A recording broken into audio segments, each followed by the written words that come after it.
Hello and welcome to the Middle East Forum's webinar series, Israel Insider with Ashley Perry. I'm Stacey Roman and I will be moderating this discussion today. We're pleased to have Mr. Ashley Perry, advisor to the Middle East Forum's Israel office, join us here each Wednesday at 3 p.m. Eastern to update us on all the events going on in Israel. Mr. Perry will be giving us a briefing on current Israeli affairs for 15 minutes and open it up for questions. Should you wish to ask a question, please use the Q&A box located at the bottom of your screen to type your question. And now, with no further ado, I'll turn the discussion over to Mr. Ashley Perry. Thank you very much, Stacey, and good evening from Israel.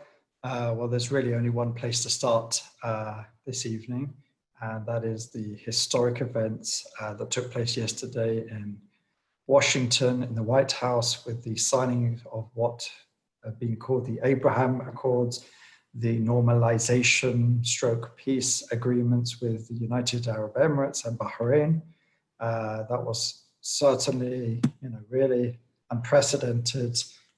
We haven't had a peace agreement with an Arab country since 1994. The previous one to that was 1979, and people talked about how it took 25 years to get from one peace agreement to the next, and less than 30 days with the most recent two. And those of you who've been following this webinar for a number of months will know that there have been times where I've been critical of Prime Minister Netanyahu, but certainly he wasn't the only one involved in these agreements, but certainly he deserves a lot of accolades for it. He was centrally involved.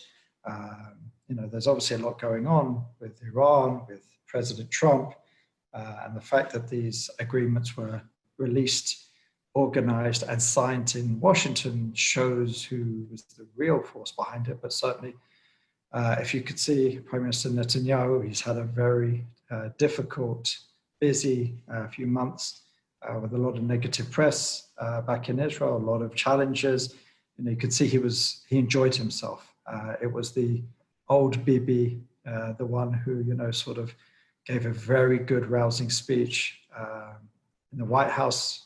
Those of us sitting back in Israel understood immediately that it was a campaign speech more than anything else. It was about touting his achievements, claiming it. Again, one has to say that he certainly does deserve a lot of credit for it. But the Prime Minister's returned back in Israel now, and certainly his life is not going to be made easier despite these agreements. One of his, let's say, biggest supporters in the mainstream media wrote an interesting article tonight. A journalist that he's really, sort of gives the Netanyahu line frequently, justifies Netanyahu's actions, basically slammed what is basically going to happen in Israel from Friday at 2:00, and that is Israel is going to be the first country in the world to go into a second full lockdown. And remarkably, today we heard not just the health minister, the deputy health minister, and the corona czar, as they call him, Ronnie Gamzu, basically said that the likelihood is that we will not be able to get the numbers down, even though there's going to be a 3-week complete lockdown. People have to keep to their homes, 500 meters from their home. They're allowed to travel. Beyond that, obviously, food, medicine, some work, and various other exceptions, but on the whole, we are going into a second lockdown through the Jewish holiday period from Rosh Hashanah, the New Year, until Sukkot, the Feast of Tabernacles. And the fact that everyone is saying that there is going to be no discernible results or achievements from this lockdown is got a lot of people understandably riled up.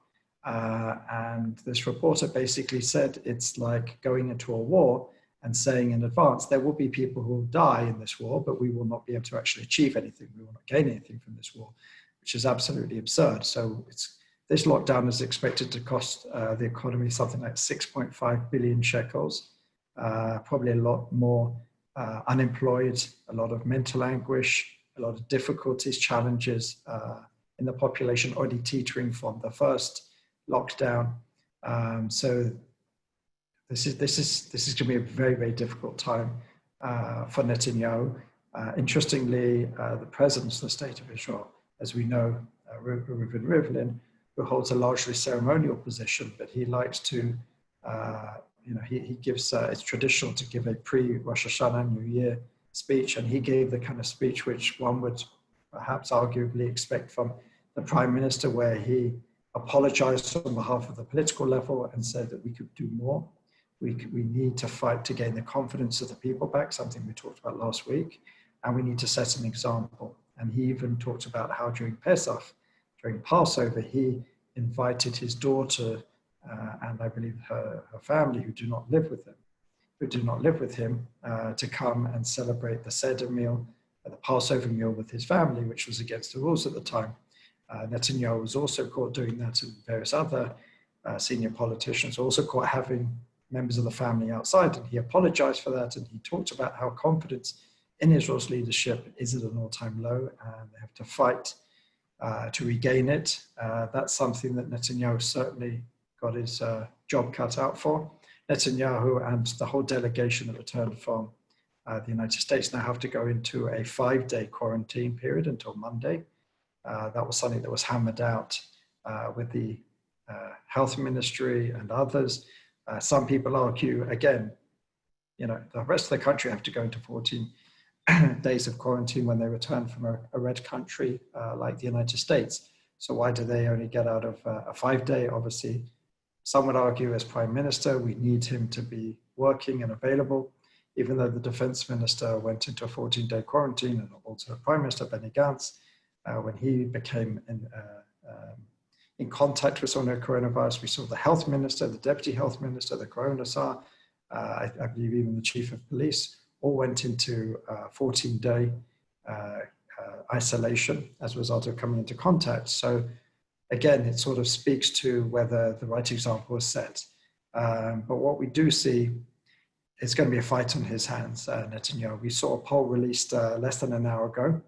Not massive differences, but Likud did drop another seat, now down to 30.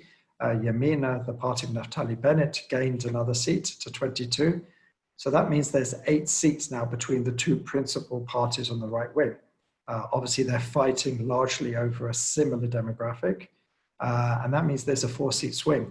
If Yamina is able to, in the next few months, pick up 4 seats, remarkably, they could become the largest party on the larger bloc, something we've talked about previously. That is the most important thing to win the elections, to become Prime Minister. You have to be the largest party in the larger bloc. And they're only 8 seats away from it now. That's a 4-seat swing, because largely, not totally, but largely Yamina seats, when it's gained, have come at the cost of Likud. Naftali Bennett actually has been able to reach across the aisle and even take some center-left votes, because people see him as a potential leader. They like what he says on the coronavirus, even if they don't necessarily like his ideology or his politics. But largely, as Likud have gone down, Yamina have gone up. So this is a real fight for Netanyahu, because as we said, we are an election campaign. It's not a matter of if, it's a matter of when.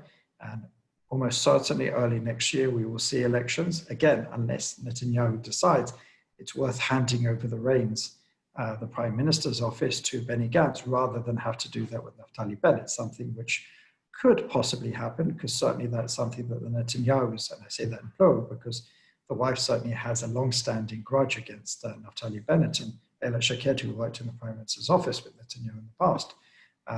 Something that she would absolutely dread to see, the two of them in power. So there is that possibility that a Gantz Prime Ministership could ironically be handed to him by the rise of Naftali Bennett.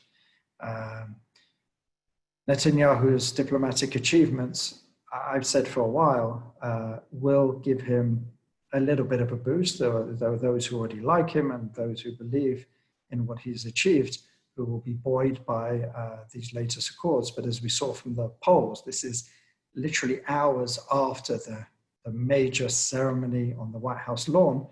Likud actually dropped a seat. So there really hasn't even been that jump, that short-term jump in Netanyahu's approval ratings, largely because we are now days away from a lockdown. And even now, a couple of days away from the lockdown, there's been even more zigzags, even more flip-flops. You know, the Originally, the education system was supposed to close on Wednesday, and then the education minister fought for it to be on Friday. And then there was another U-turn, and they decided it will close tomorrow. So you can imagine a lot of people who are trying to arrange their days, especially on the eve of Rosh Hashanah, around having the kids in school, will now have to make other arrangements.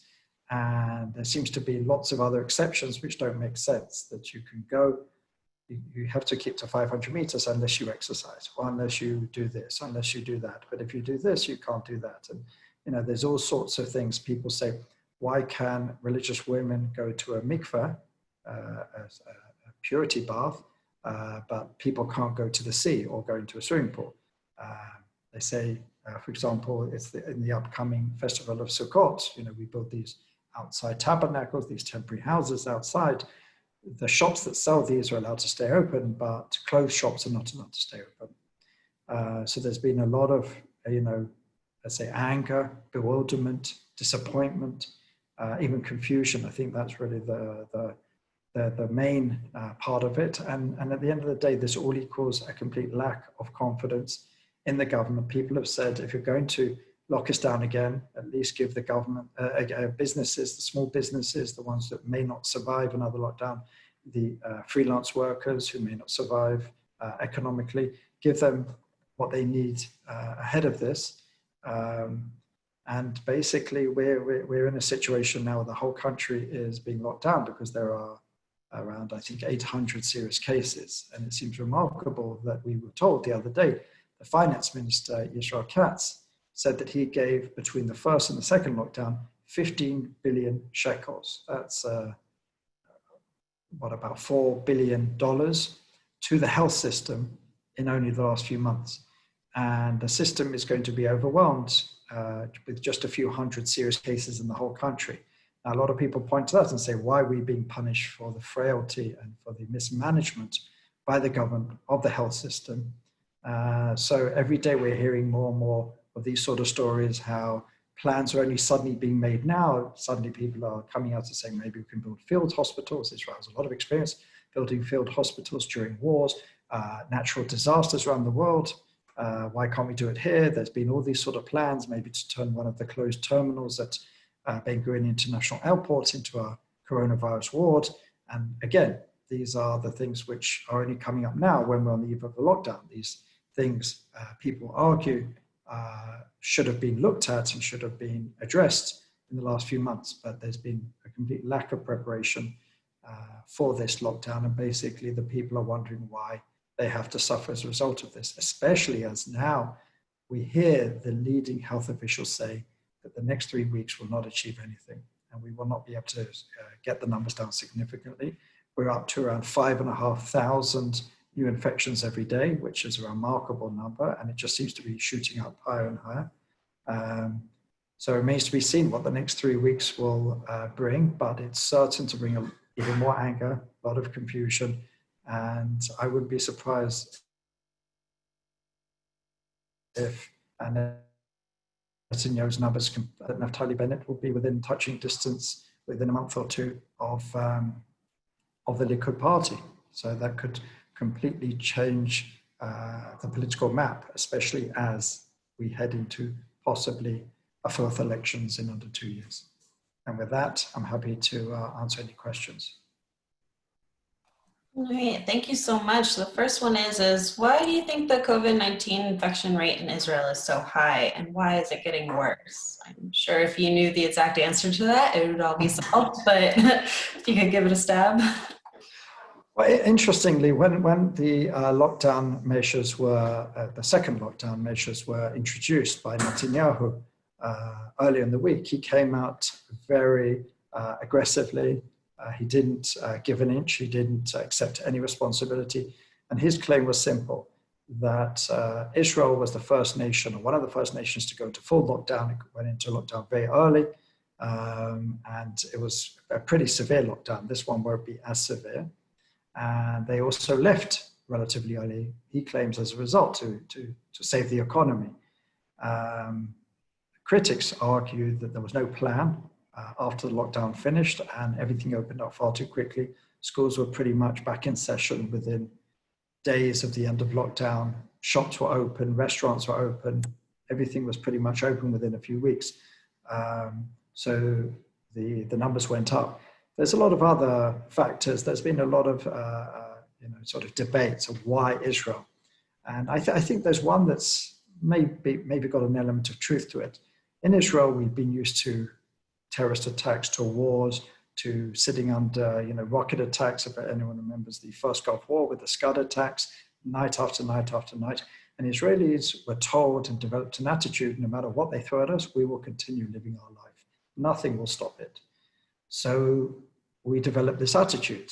Israelis developed an attitude that no matter what the situation, however dire people say it is, it's our job to go and live our lives. I mean, if you've ever seen a terrorist attack in Israel, it can be at a major thoroughfare in a major population center. It could be even dozens of people dead.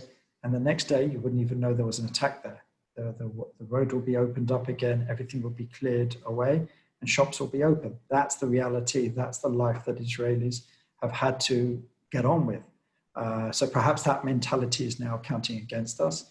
A lot of people say that, we've talked in the past that two major populations that haven't adhered as well as, or at least numbers-wise, are the Arab and the ultra-Orthodox. But certainly if you go to other areas in the country, you won't see, let's just say, a full adherence to the rules of wearing masks, social distancing, etc., etc. And there's been a lot of complaints. Netanyahu has been very strong about blaming the public. As I said, others will blame the government, but there's probably a lot of different factors in there. There's part of it is the government had no policy, had no real sort of strategy of how to end the lockdown. There is certainly, in the population, when the first lockdown was over, I think there were less than 100 people who were dead. And I spoke to people in the US and the UK, and everyone knew people who died. We were talking about tens of thousands in the UK, hundreds of thousands in the US. So everyone knew people, not everyone, but many people knew people who died, people who got very seriously ill from this. In Israel, very, very few people actually knew anyone who died, who'd become seriously ill. So it wasn't a reality. The idea that this is a deadly, dangerous disease just wasn't anyone's reality in Israel, very few people's, as opposed to many other countries which really did suffer. So I think a combination of these points at least into that direction. So along the lines of the mortality rate, so the infections are up, but has the mortality rate also been rising? Not as much. The numbers, I believe, are, we're over 1,100 deaths. And again, if you compare the rate of fatalities to other countries, Israel comes out very well. Perhaps because Israel has a younger population to many other nations in Western Europe and the US and other countries. If you look at the numbers, even in places in sub-Saharan Africa, where the average age is much younger and the life expectancy is lower, I guess that's not the case in Israel because we have a pretty high life expectancy. But when you have a younger population, it does seem that there's some correlation between that. But yes, definitely the number of people who have died from this, the number of people who are in very serious situation, the number of people who are on ventilators is pretty low. But we're being told, again, there seems to be a debate in the health system. Some heads of hospitals say our system isn't being overwhelmed. We're quite away from that. Others say we're 100% capacity and any more than that, and they'll have to start turning away potential patients. So there seems to be also a disagreement even at that level. But definitely the numbers are not as high as the number of infections would suggest. So you mentioned the economic cost of the second lockdown. Is there a projected amount for that? Like who? Yeah, as I said, it's been projected to be about 6.5 billion shekels, which is a bit under $2 billion. That's for 3 weeks. By the way, no one said after 3 weeks whether we'll be out of this lockdown. Everything will depend on the numbers. And even then, we've been told we're going to move to phase 2, which will ease the restrictions a little bit, but not significantly. You'll then be able to travel just within your community, within your own city or town, not necessarily intercity travel. And there'll still be significant restrictions on people's movements and interactions and gathering numbers. But if after 3 weeks the numbers haven't gone down significantly, then it could be the lockdown will continue even further. Oh, that's a lot. So let's move on to the peace agreement. That was a very exciting monument in history there. How do the Israeli people view this right now? I think on the whole positively. As I said, there's a lot going on in Israel. So I think the average Israeli's attention span was probably the total length of this ceremony. Many people watched the ceremony, watched it with pride, watched it with hope. We're very pleased to see two Arab countries making peace, not just a peace like we have with Jordan and Egypt, which is a peace amongst leaders, and one could argue a relatively cold peace. This seems to be different. There seems to be a warmer peace, something which is really, the fact that they're willing to speak about it so openly, and there's been lots and lots of connections made between Emiratis and Israelis and Bahrainis and Israelis. And there's a real sense that this is not going to be just a sort of peace on paper. There's going to be real engagement between the two countries and the two peoples on many levels. And even that started on certain economic projects and even on COVID itself, cooperation on COVID itself. But as soon as the ceremony was over, the next day came, and the announcement that school would have to finish a day earlier than we were promised, and the restrictions would be changed. There'd be another zigzag. I think the sort of goodwill that emanated from that ceremony is evaporating relatively quickly. Thank you. Are the F-35s of the UAE still on the table, and does Bahrain want them as well? Well, President Trump addressed that during a press conference where he said he sees, I can't remember his exact wording, I'm paraphrasing, but he sees no reason not to give them. Basically, when Prime Minister Netanyahu says that the F-35s are not part of the Israel-Emirati agreement, he's being completely honest there. It's not part of the agreement, but it's clear that they were part of the agreement with the US. And in essence, as I said earlier, that the fact that this was announced from the US, this was signed, sealed, and delivered by the US, shows who was running the show. And it was the US, and it was President Trump and the administration. So it's clear that they came to the table with the promise of certain things. And it seems that F-35s were one of that. I haven't seen anything about Bahrainis making a similar claim. But I think I wouldn't be surprised if they get some sort of goodies out of the American administration as a result of this. Do you care to comment on the rockets fired into Israel and the Israeli response, and how would this affect future relations with Arab countries? Well, I think it was not unexpected that Hamas would want to have their word. It was interesting, if you would have asked me before, I would have said, yeah, they probably would send some to Sderot, which is a nearby relatively small town, and the environments near Gaza. But the fact that they shot their rockets into Ashdod and Ashkelon, which are further up the coast, and these are major cities, shows that they wanted to send quite a message. And there's at least one person who's in a serious condition as a result of the rockets, because at least one landed in a major population area. But again, I think it really just shows that there are now two camps in the Middle East. It's no longer the Arab-Israeli conflict.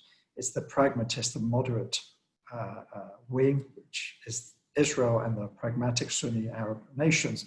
And then you have the rejectionist side, which is led by Iran, with many of its proxies, the Hezbollah, Hamas, and others in Syria. And I think this just puts into contrast. And I think that more Sunni nations, they've understood this for quite a while. And the fact that, people can talk so openly about Saudi Arabia and some of the other countries potentially joining. President Trump went from 5 or 6 countries potentially joining the next few months. So I think he mentioned 7 or 8 or 9. I'm not sure where these 7, 8 or 9 countries are going to come from, but the fact that he can talk so openly about, he sees that Saudi Arabia could could happen. I think it's a remarkable testament to what we see, and I think the more Hamas, Hezbollah, and Iran is behind these type of attacks, I think it actually drives Israel and the Sunni nations closer together. Oh, ever the optimist, we have the question in as, what are the options to bring the Palestinians into negotiations? I mean, there's very little. President Trump put on the table through his Peace to Prosperity plan billions and billions of dollars in aid, a real boost for the economy, really bringing it to where, to a level largely unheard of in this neighborhood, really helping the Palestinians with their institution building, really doing a lot. And they still won't come to the table. So I don't think there's much that can bring the Palestinian leader Mahmoud Abbas specifically to the table, because he has no interest. People have debated whether he is willing or even able to come to the table. But the fact is, all he's doing is pronouncing days of rage. There's a sort of joke here in Israel, don't have these big proclamations of days of rage. Just tell us which days are not days of rage, and it'll be much easier to deal with. So they've had their day of rage. They had their demonstrations. There's even been calls for a third intifada, and there have been some attacks recently. But as far as coming to the table, it doesn't seem that's going to happen anytime soon. So while we're speaking of the Palestinians, what is the COVID situation there? Well, it's they don't have the facilities of a place like Israel and many other Western countries. So when they get a few cases, they went to lockdown a few months ago. I haven't been following their figures recently, but I don't think they're especially high. But I know Gaza started having its first cases, and this is what panicked Hamas into asking Israel for aid and led to a ceasefire until obviously they launched these rockets last night. But I haven't seen the exact numbers, so I can't really talk to them. But there is a worry, and every now and again, they shut down the villages and the towns under the control of the Palestinian Authority, but they're not at the level of Israel yet. Understood, thank you. Where will the UAE and Bahrain place their embassies? Not in Jerusalem. I don't see that happening. They'll be in Tel Aviv or somewhere in the central region. It remains to be seen when this will happen, but it does. The agreements do call for this as soon as possible, but I don't see them coming to Jerusalem anytime soon. But you never know. I think if you'd have asked anyone a few months ago if this would have happened, they would have probably said no. So, but I wouldn't put too much money on them moving their embassies to Jerusalem at this point. Thank you. And do you think this is mostly Jared Kushner's thrust or Trump's? That's a good question. I mean, first of all, it goes to the question of who should take credit for achievements like this. There's obviously on both sides, on the American side, on the Israeli side, let alone the UAE and Bahrain side. We see the principles. We saw President Trump, we saw Prime Minister Netanyahu, and the two foreign ministers, and those were the sort of the main actors at the big event. The one that caught the international attention. But people say to me, "Oh, this was just all Netanyahu's work."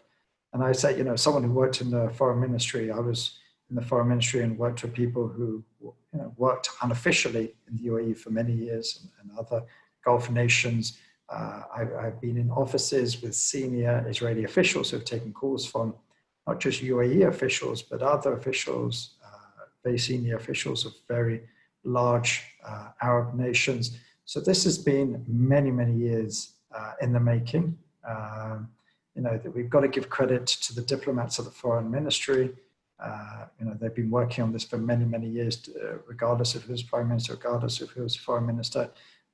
They say Yossi Cohen of the Mossad was centrally involved, so he was another player. But at the end of the day, it's the elected leader who has to sign off on these things, and it's a no-brainer for both of them.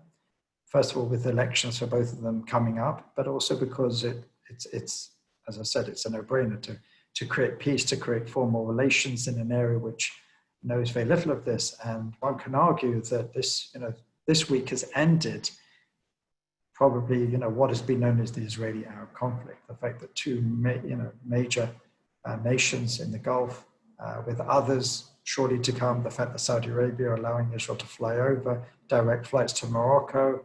I mean, we haven't seen these moves before. So I think we're certainly seeing the end of the Israeli-Arab conflict. And I think if you look at all the attempts since Oslo in 1993 to try and get an agreement between Israel and the Palestinians, it was based on what was called in the international community linkage. The idea was that first you solve the Israeli-Palestinian conflict, and then all the other Arab nations will come to the table and there'll be peace in the Middle East. That failed. That was a failed proposition because it overloaded the Israeli-Palestinian conflict and gave Ramallah, Abu Mazen, Yasser Arafat a veto over relations in the wider region. Now we have the outward-in policy or strategy, which is first you make relations with the Arab world, and then that puts pressure on the Palestinians because there are very few cards left, and it puts pressure on them. And I think the Palestinians are not running to the table, as I said, but the more and more Arab nations who form relations with Israel basically gives the Palestinians almost nowhere to go, except hopefully at some point to the table. So we're seeing more success in the last few months than we have in decades of peace process since Oslo, I would argue. So it's really paradigm-changing events this week, and hopefully we'll be able to talk about many, many more in the weeks and months ahead. Well, we certainly hope so. An excellent point to end on. We've come to the close of our webinar. Thank you again, Ashley, for speaking with us today. Thank you. And for our viewers, as a reminder, we will not be having a webinar this Friday, but thank you all for joining us, and I hope you have a great day. And Ashley, good luck going into lockdown again. Thank you. Have a good one all.